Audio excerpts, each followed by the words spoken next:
je vous explique ce qui s'est passé après mon baptême. Après mon baptême, je me suis dit, ça y est, je suis née de nouveau, ma vie va être tout rose et tout. Mais non, c'était pas ça. J'ai vécu, en fait, j'étais persécutée. Tellement que moi, je me suis posé la question, en fait, est-ce que je suis vraiment née de nouveau? Parce que la façon dont j'étais persécutée, j'avais l'impression que je priais, Dieu ne m'écoutait pas. En fait, c'était du genre, tout était bloqué autour de moi. Je me disais, mais Seigneur, je t'ai donné ma vie, pourquoi j'ai revu ça et tout et tout. Je suis retournée dans le monde. Et j'ai dit non.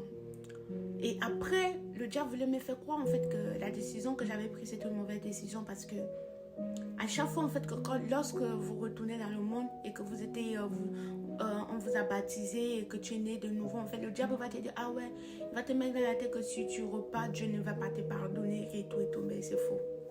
À chaque fois que j'ai shooté, je suis retombée dans le monde, je suis repartie auprès de Dieu en fait. J'ai prié et je sais que Dieu a vu la sincérité de mon cœur.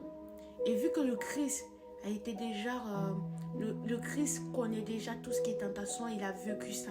C'était plus facile en fait pour moi de partir, de redemander pardon à Dieu, d'apprendre à passer du temps avec Dieu, de vraiment chercher à connaître Dieu tout le temps. Donc, cette soif a commencé à naître en moi et tout. Et Dieu m'a délivré de tout ce qui était son mondial en 2025. Dieu m'a vraiment délivré du son mondial en fait. Donc du coup, j'avais du mal à écouter le gospel song, mais pourtant j'étais baptisée. C'était vraiment difficile. J'étais dans le monde, je disais mais non, c'est pas possible. J'étais persécutée, que ce soit dans ma vie professionnellement parlant, dans ma vie familiale, dans tout.